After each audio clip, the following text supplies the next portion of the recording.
Pernah gak sih kita menyadari bahwa semakin kita bertambah usia, semakin kita dewasa bahwa circle pertemanan kita semakin sedikit, bahwa teman-teman yang berada di lingkungan kita semakin sedikit. Bahkan diri kita sendiri mungkin menyadari itu, tahu bahwa oh iya, kok jumlah teman saya, sahabat saya semakin kesini semakin minim. Tidak seperti saat SMA, tidak seperti saat SMP, di mana kita bisa berteman dengan siapa saja, di mana kita bebas main dengan siapa saja. Kalau menurut saya pribadi, semakin kita dewasa, semakin kita bertambah usia, kita menyadari lingkungan dan circle seperti apa yang kita butuhkan untuk pertemanan kita. Karena semakin kita dewasa, kita tahu apa yang sebenarnya kita kejar, apa yang sebenarnya kita butuhkan, sehingga ketika kita mengetahui lingkungan dan circle apa yang kita butuhkan untuk menunjang mimpi-mimpi kita ke depannya. Tidak hanya mimpi pribadi, mungkin mimpi suatu kelompok atau mimpi yang bisa diwujudkan secara berkelompok. Jadi seperti ini.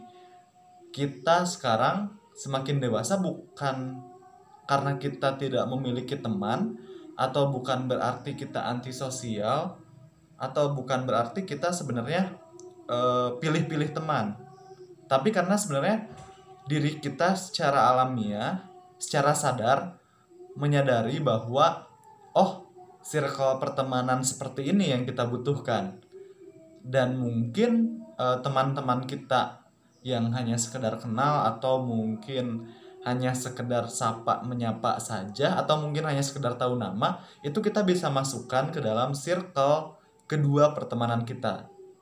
Jadi circle pertama di dalam lingkup kita bisa kita masukkan kategori keluarga dan juga sahabat, di mana circle pertama ini adalah orang-orang yang mendukung kita ke depannya, yang kita rasa kita membutuhkan orang-orang di circle pertama untuk menunjang mimpi kita. Dan untuk di circle kedua kita bisa masukkan orang-orang yang hanya sekedar sapa menyapa saja atau hanya tahu saja. Sehingga untuk orang-orang yang memang mungkin kita tidak bisa untuk membuat mereka menyenangi diri kita, ataupun untuk membuat kita harus senang pada mereka, kita bisa masukkan ke dalam circle kedua atau circle ketiga.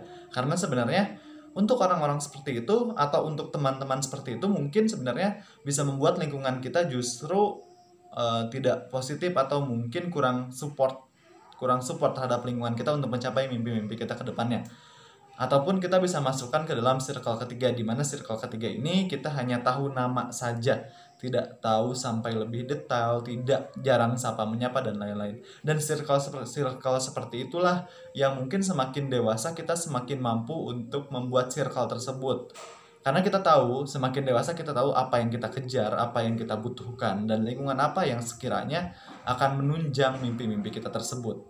Jadi semakin dewasa bukan berarti kita tidak memiliki teman, bukan berarti kita membatasi diri dengan mengisolasi diri, tapi kita tahu sebenarnya mimpi kita apa, dan circle dan lingkungan seperti apa yang kita butuhkan.